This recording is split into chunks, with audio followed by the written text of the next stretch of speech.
Hi, I'm Matt Morris with InfoSecSync. And I'm Nick Thomas with InfoSecSync. And here we are at the National Cyber Summit here in Huntsville. And with us, we got a very special guest. Mr. Mike McConnell, from former director of the NSA, is here with us. How you doing, sir? Doing well, doing well. Thank Nice you. to have you on, sir. It's a pleasure to be here.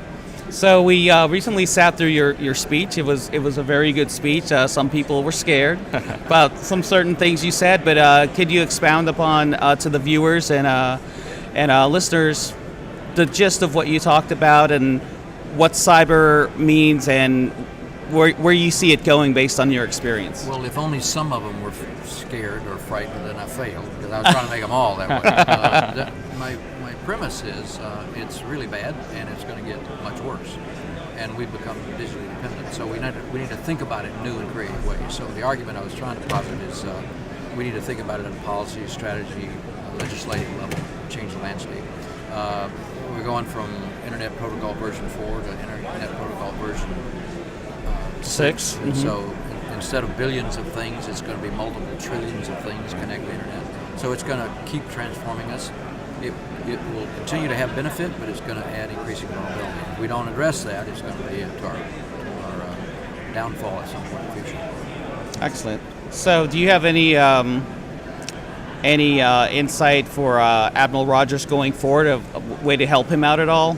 Well, he's focused on the issue. You know, that the NSA has two missions. It's the code breaking everybody knows about. Right. They also do the code making side. Although most people don't have an appreciation, NSA makes the code for protecting classified information, but the law restricts them from having a role in anything but classified. Correct. So, therefore, who's responsible? NIST for the rest of the government. No one has an official responsibility for the private sector, and most of the ones and zeros and most of the .com world is private sector, not free game. Free game. Yeah.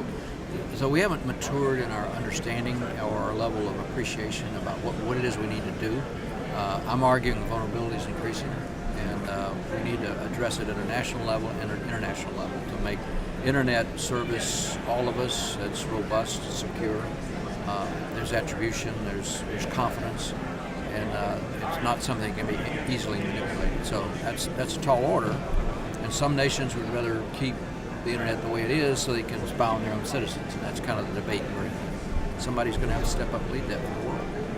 That's definitely very good. That's some good insight. Yeah, really absolutely. good insight there. So the threat landscape is ever changing. We're going to have more devices connected more than ever. It's growing every day. Yeah, the number is 10 to the 38. That's an una decillion, and when you try to put that in common folk talk, it's like you could connect every grain of sand on the earth to the internet with that is a lot. those kind of numbers. Mm-hmm. So we need to appreciate the magnitude of the change, and then start to think about how do we change our approach, strategy, organizational philosophy, and so on. It's really of that dimension. Most definitely. All right. Well, Excellent. that's great. Great information, great insight. Thank you again for stopping through and coming to the conference and providing those. Thanks for words. being on. And thank you, too, for what you do. It's a great service, and I understand you have 15,000 listeners, and now you got 15,001. All right, great, Thank you so excellent. much, sir. Thank you for that Yes, plug, sir. Carry on. Thanks All for right. staying in sync with With InfoSecSync. InfoSecSync.